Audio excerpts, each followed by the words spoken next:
I'm Laura with IndoorGardening.com, and today we're going to talk about how to propagate plants.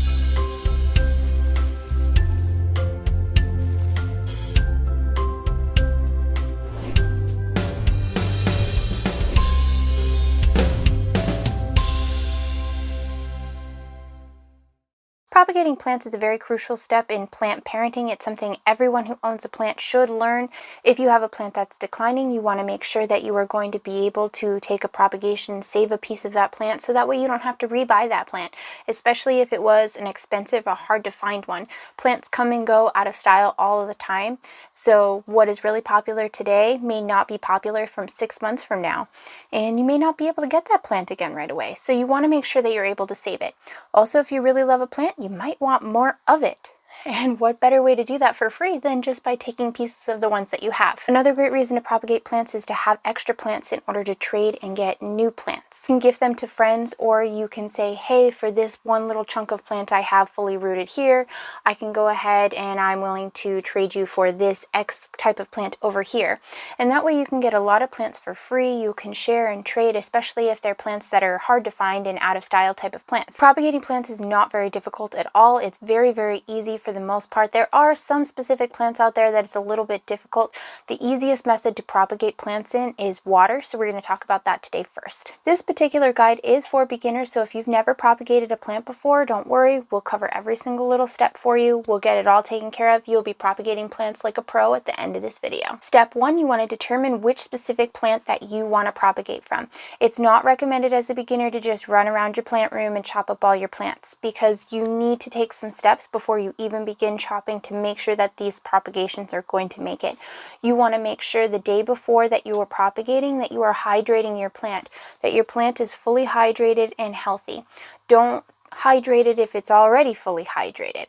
Just make sure that the leaves are not sinking down low, it's not already a deteriorating plant, because if the plant is deteriorating, then it's not going to have the energy to be able to produce new roots from that leaf. It's not going to have the ability to push out a new plant, possibly. So in order for more of a higher chance of success with your plant, you want to make sure that you have it fully hydrated and that it is a healthy plant and you're taking a healthy leaf from a plant.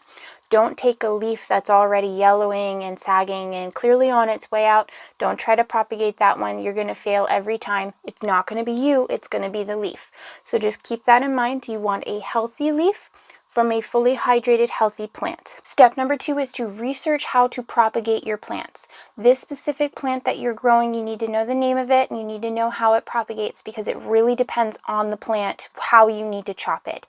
There are specific plants that need nodes, a specific section of the plant shown right here.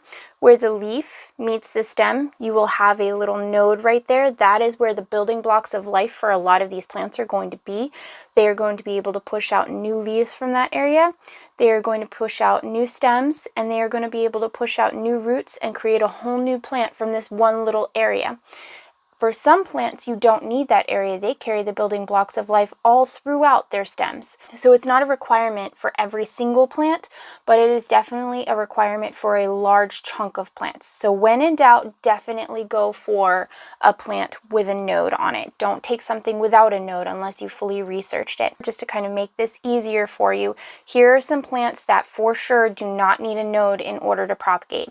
Begonia, peperomia, Fittonia, and Pilea. These particular plants do not need nodes to propagate. They all need stems to propagate though. You cannot propagate the leaf of a Pilea.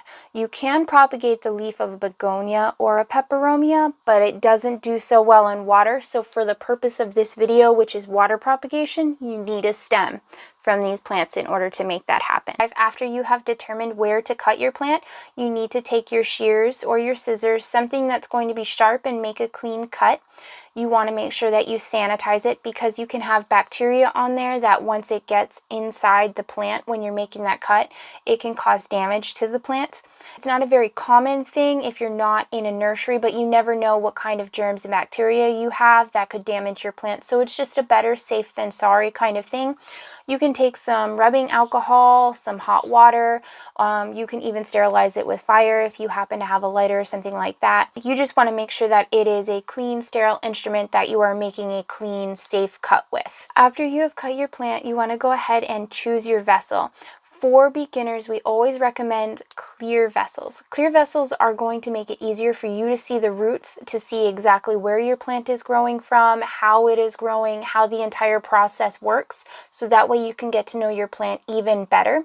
It also enables you to see immediately any problems that could be occurring. If you have cloudy water, if you see that the stem is starting to really mush or rot, if you see any blackening, any pieces kind of falling off, things like that, if the water starts to get green and yucky, these are all issues that need to be taken care of, and we're going to talk about how to take care of them for you. At least once a week, you should be going and dumping the water out and refilling the water with fresh water. Be careful using tap water. If you are in American cities, they can contain a lot of harmful chemicals that they're using to try to keep the water clean for people and good for people, but those chemicals are not always good for plants. So you want to take a look and see what type of chemicals are in your water and check on that before you start filling up your plant's propagation jars with them. If there is too much chlorine, for example, in there, then that can damage your plants and prevent it from growing roots properly. But you do want to make sure that you're changing your water every week or so, especially if you are a new plant parent and you're not 100% sure exactly what's going on with it. It's just better safe than sorry. If you're a pro plant parent, then you already know exactly when your plant is going to do what for the most part and the signs to look out for, so it's not as crucial as you get better with paying attention to what's going on and you get more knowledge. If your plant starts to rot in the water, that's okay. That happens sometimes, no worries there, especially when you're a beginner and you're learning. So you want to go ahead and remove that plant from the water. You want to dump out that water. You want to make sure that you clean the vessel, rinse it all out and everything. And then you want to remove any rot that's on your plant. You can just take a clean blade and slice it off up to healthy stem again. No problem there. If it was a node that rotted, if the node is gone and it's all mush and it's completely gone, then that is a failed propagation. It's not going to come back from that. So for things with nodes, you do want to make sure that you're leaving a little bit extra when you're taking that cut, just in case of rot, so that you can remove that. After you're done removing the rot, you make sure it's all good. You just go ahead and start your propagation all over again. No problems, no worries. It might take a couple of times. If it is continually rotting, then you can try to move it to a little bit more of a higher light. Sometimes that helps. Certain plants need a certain amount of light in order to propagate, and sometimes they can just be a little bit picky as far as that goes. We do want to talk about what happens at the end of your propagation journey with this. What happens when you have it finally grow roots? How long do you wait to pot it up? How long does it sit there in water? We can't really give you a specific amount of time. I can't say in 3 days, in 5 days, in a week, in a month. We can't say that, because for every single plant and every environmental condition, it's going to be different. Your situation is going to be completely different from my situation, even if we're growing the same type of plant. But what we can say is that for the health of the plant, you generally want to wait until it puts out one root, and then it starts putting out a couple other roots, which is called a secondary root system from that first main root.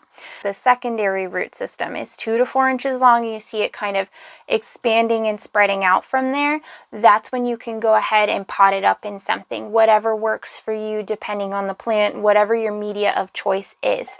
So you just want to make sure that that root system is established, so that if there is any rotting in the transference from water to whatever media you're selecting, then you have the root system to be able to remove a little bit and your plant will still be fully rooted. So you always want to plan for there to be a little bit of rot when there is that exchange. But if you have enough roots, your plants will generally recover on their own. You won't even know that a little bit rotted in there in that transference, because the plant will already be growing new roots in another part of its root system while that little bit is dying there. And you can leave them in longer than that. Absolutely. There are actually plants that will live in water just fine for long periods of time. Some plants can even permanently live in water as long as you're continuing to give them nutrients. There's also semi-hydro like leca and stratum and those kind of things as well. Hopefully this helped you learn how to propagate your plants. Hopefully this gave you a little bit of encouragement, simplified everything for you, and made it a little bit more easier. And then hopefully you can propagate a bunch of plants and do whatever you want with them. Plant them around your your home, share them with friends, grow a whole bunch of them just for the joy of it, whatever makes you happy. Be sure to check out indoorgardening.com for more information. We're always happy to help. Thank you so much for watching, and we'll see you in the next one. Bye!